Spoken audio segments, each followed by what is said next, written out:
বারবার রিফ্রেশ করেও খুঁজে পাচ্ছিলাম না গানটা। ভাবছিলাম গানটা আজকে আবার আসবে তো। আপনি কি বলছেন?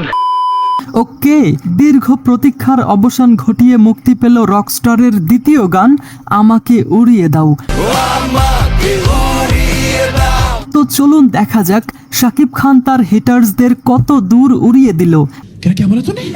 আই মিন আমাকে উড়িয়ে দাও গানটা নিয়ে কথা বলা যাক, তবে তার আগে ইন্ট্রো।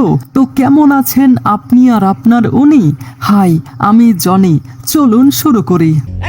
ফার্স্ট অফ অল, আমাকে উড়িয়ে দাও শিরোনামের এই গানে কণ্ঠ দেওয়ার পাশাপাশি এটার লিরিক্স এবং কম্পোজিশন করেছে আহমেদ হাসান সানি। আর সত্যিই তিনি প্রশংসার দাবিদার, কেননা এই গানে ব্যবহার করা লিরিক্স সত্যিই এনার্জেটিক ছিল।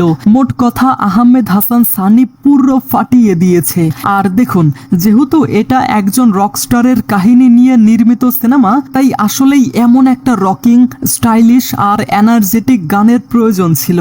এখন এটা শিওর থাকেন যে এই গান, বিশেষ করে এই গানের আমাকে উড়িয়ে দাও, আমাকে পুড়িয়ে দাও, আমাকে ভাসিয়ে দাও ওই নীল আকাশে, গানের এইটুকু অংশ ট্রেন্ডিং কাঁপাবে। দেখা যাক। দেখুন, দর্শকদের হলে টানার জন্য কোনো সিনেমার প্রমোশনাল কন্টেন্টের মধ্যে একটা ভাইব প্রয়োজন হয়, আর সেটা এই গানের মধ্যে পুরোপুরি ভিজিবল, মানে স্পষ্ট দেখা যায়। রকস্টারের টিজারে যখন এই গানের কিছু অংশ আমি শুনেছিলাম, তখন থেকেই আমি এটার জন্য অনেক এক্সাইটেড ছিলাম। সত্যি বলতে এই গানটা আমার এক্সপেকটেশন পূরণ করতে পুরোপুরি সফল। আর এই পুরো গানে অনবদ্য শাকিব খান, যিনি এখানে একজন ড্রিমার, পারফর্মার এবং রকস্টার। ভিন্ন টাইপের এই গানটাতে শাকিব খানের রকস্টার হয়ে ওঠা এবং তার পারফর্ম করাকে ফোকাস করা হয়েছে।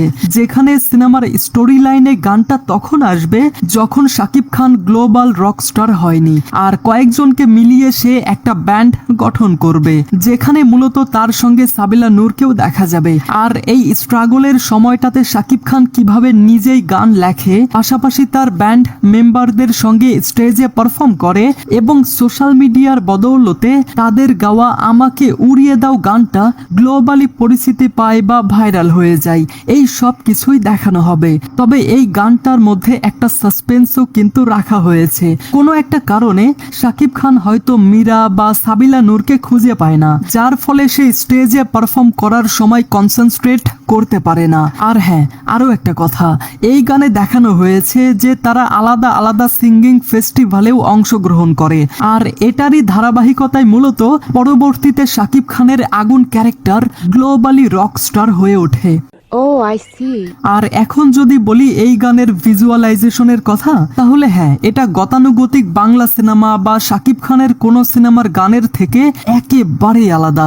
শাকিব খানের আলাদা আলাদা ফেজগুলো একটা নির্দিষ্ট টেমপ্লেটের মাধ্যমে দেখানো হয়।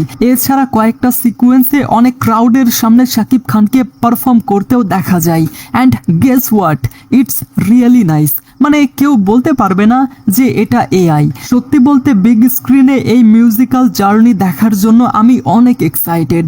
আর কিছু বলবে? ওভারঅল এই গানটা শুনে বোঝাই যাচ্ছে রকস্টার শুধু একটা মিউজিক্যাল সিনেমা নয়, বরং এখানে থাকবে ইমোশন, ভালোবাসা আর মিউজিকের একটা সুন্দর জার্নি। তো গাইস, আপনার কাছে এই গানটা কেমন লেগেছে? আপনাদের মতামত অবশ্যই কমেন্টে জানাবেন। ঠিক আছে। Thanks for watching, guys.